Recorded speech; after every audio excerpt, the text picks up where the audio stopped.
चलिए दोस्तों, एक नया क्वेश्चन मेंसुरेशन का ही, ये भी 4 नंबर में है। तो चलिए हम लोग इस सवाल को जो है सॉल्व करते हैं। काफ़ी इंपॉर्टेंट सवाल है। देखें, एक लंबवृत्तीय शंकु के आधार की परिधि 24 पाई सेंटीमीटर, आधार की परिधि 24 पाई सेंटीमीटर तथा ऊर्ध्व ऊंचाई 5 सेंटीमीटर, शंकु का आयतन ज्ञात करना है। ठीक है, तो चलिए हम पहले आपको बता देते हैं शंकु, ये शंकु है। ठीक है, शंकु, और आधार इसका चूंकि सर्कुलर होता है, उसकी परिधि दिया गया है 24 पाई। ठीक है, तो आधार की परिधि चूंकि सर्कुलर है, तो आधार की परिधि देखें क्या दिया है, आधार की परिधि दे दिया है कितना 24 पाई। ठीक है आधार की परिधि 24 पाई, चूंकि परिधि हम लोग जानते हैं होता क्या है 2 पाई आर, परिधि बराबर क्या होता है 2 पाई आर। तो देखें 24 पाई, पाई से पाई कट कर दें, आर इक्वल टू हो जाएगा 24/2, यानी आर इक्वल टू हो जाएगा 12 सेंटीमीटर। ठीक है, अब एच का वैल्यू दे दिया है, एच बराबर दे दिया 5 सेंटीमीटर। ठीक है, ये क्वेश्चन ये भी 4 नंबर में हमने देखा, 4 नंबर में ये क्वेश्चन, जबकि ये 4 नंबर के लायक है नहीं, ये काफ़ी छोटा क्वेश्चन है। देखें, उसके बाद में पूछा एच बराबर 5 सेंटीमीटर आ गया, आर 12 सेंटीमीटर, एच 5 सेंटीमीटर दे दिया, शंकु का आयतन पूछा। तो चूंकि हम लोग जानते हैं कि शंकु का आयतन होता है, शंकु का आयतन होता है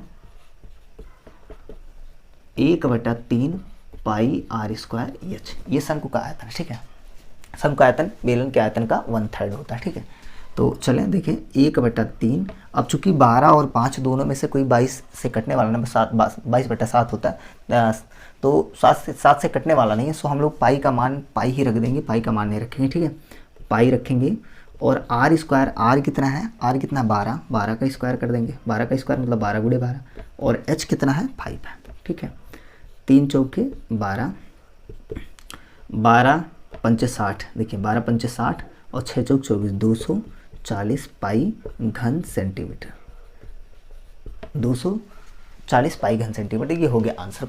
छोटा सा क्वेश्चन था, काफ़ी आसान क्वेश्चन है, लेकिन उनके लिए आसान है जो मेंसुरेशन के जो है फार्मूले याद किए हुए हैं। यदि मान लीजिए आपको मेंसुरेशन के फार्मूले नहीं याद है, तो हमने इस पे एक वीडियो बनाया है, उसमें मेंसुरेशन के सारे फार्मूले और पूरा जो है डायग्राम या जितनी आकृतियाँ मेंसुरेशन में आ रही हैं यूपी बोर्ड कक्षा 10 में, वो सारी आकृतियाँ बना के हमने जो है सबके फार्मूले बताएं। ठीक है, देखें फिर से एक बार हम बता दें, एक लंबवृत्तीय शंकु के आधार की परिधि 24 पाई, तो चूंकि हम लोग जानते हैं कि आधार की परिधि 2 पाई आर होता है, तो 2 पाई आर बराबर 24 पाई, पाई से पाई को कट कर दिया गया है, 2 को उधर भेजा गया, 2 × आर हो गया, तो 2 को उधर भेज दीजिए, यानी 24/2 यानी 12 सेंटीमीटर। एच आपका दे दिया है 5 सेंटीमीटर। ठीक है, एच दे दिया है 5 सेंटीमीटर। अब आपको शंकु का आयतन निकालना है, शंकु का आयतन होता है 1/3 पाई आर स्क्वायर एच, 1/3 पाई का मान रखना नहीं, आपको पाई ही रख देना है। आर स्क्वायर मतलब 12 × 12, आर का मान 12 है तो 12 × 12, और एच कितना है, एच है 5 तो × 5। ठीक है, यहाँ से काट दीजिए, 3 चौके 12, और उसके बाद में 4 पंचे 20, और उसके बाद में 12 दूनी 24 हो जाएगा 240 पाई घन सेंटीमीटर। ठीक है, तो ऐसे आसान क्वेश्चन है कक्षा 10 में जो मेंसुरेशन के हैं, काफ़ी आसान क्वेश्चन है, लेकिन जो है कहीं क्वेश्चन जो है थोड़ा टफ है। उन सारे क्वेश्चन को भी हम आपको बता रहे हैं, ठीक है, अपने वीडियो के माध्यम से। सो आप पढ़ते रहिए, उसके बाद में सवाल को कंप्लीट करते रहिए।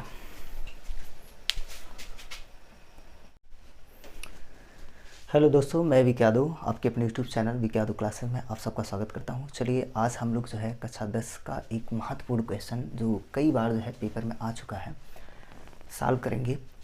ये द्विघात समीकरण चैप्टर का सवाल है, और देखेंगे ये जो है क्वेश्चन 4 नंबर में आया है। ठीक है, क्वेश्चन क्या है देखें, यदि अल्फ़ा और बीटा समीकरण x² - 3x + 2x = 0 के मूल हों, तो beta alpha cube plus beta cube alpha का मान निकालना है।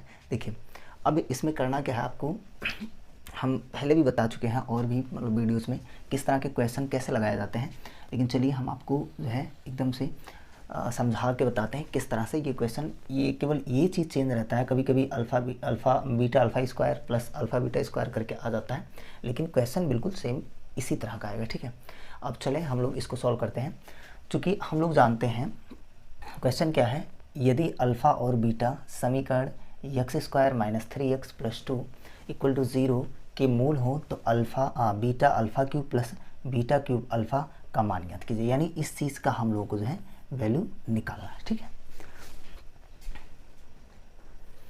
देखें पहले समीकरण को हम लोग लिख लेते हैं। क्या समीकरण है? दिया गया समीकरण क्या है? समीकरण है x पावर 2 यानी x स्क्वायर माइनस 3x, उसके बाद में प्लस 2 इज इक्वल टू 0। ठीक है, यहाँ से हम लोग निकाल लेते हैं मूलों का योगफल और मूलों का गुणनफल। चूँकि हम लोग जानते हैं कि मूलों का योगफल क्या होता है, अगर समीकरण आपको बताया गया द्विघात समीकरण का व्यापक जो रूप होता है वो होता है ax square plus B X plus C is equal to 0 होता है। ठीक है, इज इक्वल टू 0। अगर मान लीजिए इस तरह का समीकरण दिया गया हो तो उसका जो उसके मूल, यदि इसके मूल अल्फ़ा और बीटा हो तो मूलों का योगफल अल्फ़ा प्लस बीटा बराबर होता है माइनस बी बटा ए, और अल्फ़ा इंटू बीटा बराबर होता है सी बटा ए। ठीक है, यही होता है। ठीक है, अल्फ़ा प्लस बीटा बराबर माइनस बी बटा ए और alpha into beta equal to होता है सी बटा ए। ठीक है, अब यहाँ इस समीकरण से हम लोग इसका कंपेयर कर देते हैं। क्योंकि दिया गया है कि मूलों समीकरण के मूल अल्फ़ा व बीटा है, तो यानी मूलों का योगफल इस समीकरण से अल्फ़ा प्लस बीटा बराबर होगा माइनस बी बटा ए। तो यहाँ देखें बी का वैल्यू कितना है, यहाँ हम लोग लिख सकते हैं कि ए इक्वल टू 1, यक्स स्क्वायर का गुणांक ए होता है, यक्स स्क्वायर का गुणांक ए और यक्स का गुणांक बी, और जो लास्ट में अंक होता है उसको हम लोग सी कहेंगे। ठीक है, तो ए बी सी तीनों अंक ही होता है। ए इक्वल टू 1 है और उसके बाद में बी इक्वल टू है -3 और सी इक्वल टू है 2। ठीक है, अब देखें अल्फ़ा प्लस बीटा बराबर होता है माइनस बी बटा ए यानी माइनस और -3 और बटा ए यानी 1। ए का मान कितना है? 1, यानी ये हो गया 3 बटा 1, यानी केवल आप 3 लिख सकते हो। ठीक है, और अल्फ़ा इंटू बीटा क्या होगा? अल्फ़ा इंटू बीटा बराबर होगा, ध्यान देंगे, सी बटा ए। तो सी का वैल्यू कितना है? 2/1 यानी केवल 2। ठीक है, यानी आपके पास अल्फ़ा प्लस बीटा और अल्फ़ा इंटू बीटा, लेकिन आपको मान निकालना इनका। ठीक है, तो ध्यान देंगे कैसे इसको सॉल्व करेंगे।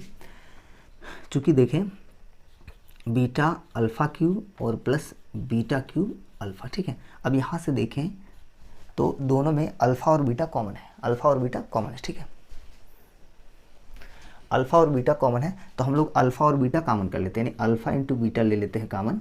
यहाँ पे देखें अल्फ़ा क्यूब है तो ये हो गया अल्फ़ा स्क्वायर। ठीक है, और यहाँ बीटा क्यूब है तो यहाँ बचेगा आपका बीटा स्क्वायर। ठीक है, ये जो दिया गया वैल्यू है beta alpha cube plus beta cube alpha, इसको अल्फ़ा इंटू बीटा और अल्फ़ा प्लस बीटा के रूप में चेंज कर लेंगे। लेकिन अब देखिए यहाँ अल्फ़ा इंटू बीटा हो गया, लेकिन ये जो है अल्फ़ा प्लस बीटा या अल्फ़ा इंटू बीटा के रूप का नहीं है, तो इसको जो है हम पूर्ण वर्ग बना लेंगे। जैसे पूर्ण वर्ग बनाया जाता है उसी तरह से पूर्ण वर्ग बना लेंगे। ठीक है, तो चलिए देखिए कैसे बनाएंगे।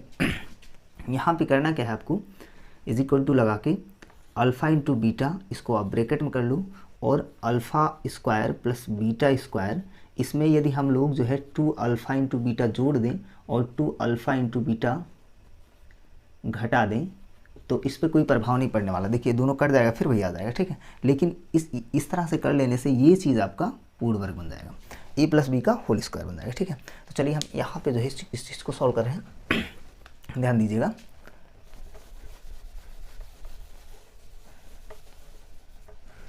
देखें अभी अब करना क्या है। देखें अल्फ़ा इंटू बीटा तो ऑलरेडी है, equal to alpha into beta already है, और ये बन गया आपका अल्फ़ा प्लस बीटा का होल स्क्वायर। क्या बन गया?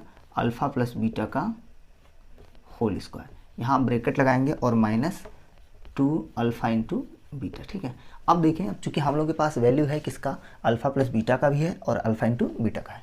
अब देखें चूँकि ऐसे लिखेंगे अल्फ़ा इंटू बीटा बराबर, देखें 2 है, और अल्फ़ा प्लस बीटा बराबर है 3। ठीक है, तो यहाँ मान रखते चले जाएंगे। ठीक है, तो इसके बराबर क्या हो जाएगा, अल्फ़ा इंटू बीटा के स्थान पे 2 और अल्फ़ा प्लस बीटा के स्थान पे 3 यानी 3 का स्क्वायर, और -2 गुणे अल्फ़ा इंटू बीटा यानी 2। ठीक है, ध्यान देंगे 2 और 3 का स्क्वायर हो गया 9 और -2 दूनी 4। ठीक है, बराबर हो गया 2 गुणे 9 में से 4 गए 5, 2 पंचे 10। ये आ गया आंसर, यानी beta alpha cube plus beta cube alpha का वैल्यू कितना होगा, 10 होगा। ठीक है, देखिए एक बार फिर से क्वेश्चन हम आपको समझा दे रहे हैं। दिया गया है दो जो है एक समीकरण दिया गया है जिसके मूल अल्फ़ा और बीटा है।